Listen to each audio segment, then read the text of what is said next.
Hello दोस्तों, मैं हूं आपका दोस्त एडवोकेट शिवेंद्र प्रताप सिंह। आज हम आपको बताएंगे 376 अर्थात वर्तमान समय में धारा 64 बीएनएस की एफआईआर। देखिए, इस धारा को या कानून में कोई भी धारा हो तो इसलिए उसको नहीं बनाया गया है कि उसका लोग अपने फायदे के लिए यूज करें, अपने फायदे के लिए उसका इस्तेमाल करें, अपने फायदे के लिए उसे औजार बना लें।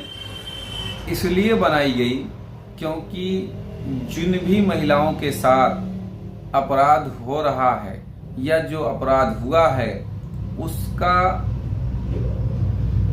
खामियाजा जो उन्होंने भुगता है उसमें अपराधी को सजा दिलाने के लिए ये धाराएं बनी हैं, अपराधियों के लिए ये धाराएं बनी हैं, या समाज में ऐसे अपराध न हों इसलिए ये धाराएं बनाई गई हैं कि इन धाराओं से ये सजा होती है, ये जेल होती है, या इस तरह का अपराध करने से ऐसी सजा होती है।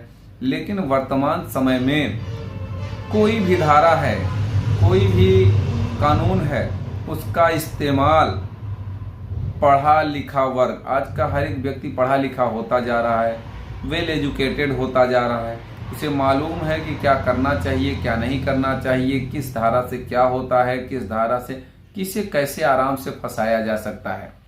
तो आज के समय में इन धाराओं का इस्तेमाल अपने अपने स्वार्थ सिद्धि के लिए किया जा रहा है, अपने अपने लड़ाई झगड़े को बड़ा करने के लिए किया जा रहा है, बदला लेने के लिए किया जा रहा है।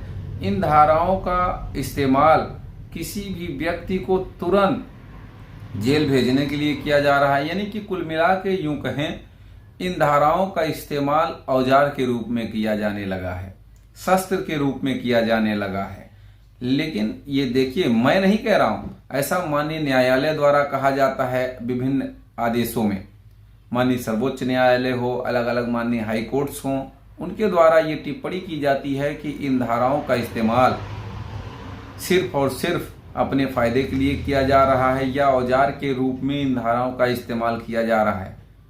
जब उस केस में कुछ नहीं मिलता है, क्वेशिंग का मामला होता है, रद्द होने को होता है, तो रद्द करते हुए ये सब टिप्पणियां करी जाती हैं। उसका कारण ये है, कहीं किसी से विवाद चल रहा है तो छोटी मोटी लड़ाई है, वो जेल नहीं जाएगा तो उस पर 376 लगवा दो, वो जेल चला जाएगा। कहीं किसी का पैसे का लेन देन है, पैसा महिला को नहीं देना है तो उस पर 376 लगवा दो, वो जेल चला जाए, पैसा मांगने के बाद भूल जाएगा। सहमति से कोई संबंध बना, किसी तरह से मामले दोनों के बीच खराब हो गए, बात बिगड़ गई, 376 लगा दो, इसको जेल भेजवा दो। या फिर किसी दो परिवारों में कोई जमीनी विवाद चल रहा है तो इनको जेल भेजवा दो। किसी नाबालिग लड़की से रेप का केस लगवा के, पॉक्सो लगवा के जेल भेजवा दो। हालांकि पॉक्सो का मामला वास्तव में इतना खतरनाक होता है कि आसानी से बेल नहीं होती है, इसलिए आजकल अपने स्वार्थ सिद्धि के लिए लोग ऐसे फर्जी केस भी लगा रहे हैं। इसीलिए आजकल पॉक्सो केस भी रद्द हो जा रहा है, एफआईआर क्वैश हो जा रही है।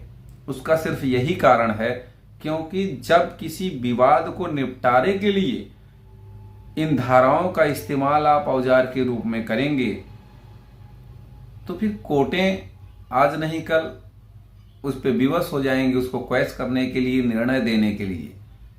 तो कहने का मतलब यह है कि किसी भी कानून का इस्तेमाल तब होना चाहिए जब वास्तव में उस कानून का दुरुपयोग हुआ हो, या उन धाराओं में व्यक्ति के साथ अपराध हुआ हो वास्तव में, या अपराधी को जब जेल भेजना हो, वास्तव में अपराध किया हो अपराधी ने। अब किसी भी व्यक्ति के ऊपर कोई अपराध हुआ तो बिल्कुल उसे फांसी पे लटका दो अपराधी को, वो चलेगा।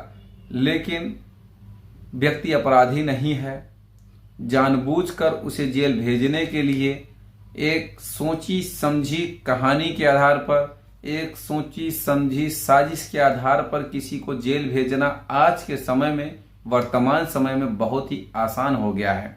जिसे चाहो, जमीन का विवाद हो, पैसे का लेन देन हो, या आपसी सहमति का कोई मामला रहा हो, या फिर किसी अन्य वजहों से कोई अन्य विवाद हो, मतलब कुछ भी हो, 376 लगाना एक आम प्रक्रिया हो गई है, आम बात हो गया है कि लगाओ जेल भेज दो। तो अगर आप भी ऐसे ही मामले से टॉर्चर हो रहे हैं या ऐसे ही मामले की धमकी आपको मिल रही है या केस हो गया है, हैरान हैं, परेशान हैं, आपको कोई सवाल जवाब करना है, तो स्क्रीन पर चल रहे नंबर पर फ़ोन करके भी आप जानकारी ले सकते हैं, या फिर कमेंट बॉक्स में आप कमेंट करके अपने सवालों के जवाब ले सकते हैं। उम्मीद करता हूं, आशा करता हूं आज का यह वीडियो आपको बेहद पसंद आया होगा। अगर वीडियो पसंद आए तो वीडियो को लाइक करें, शेयर करें। यूट्यूब चैनल SP 72 कानून प्रयागराज को जरूर सब्सक्राइब करें।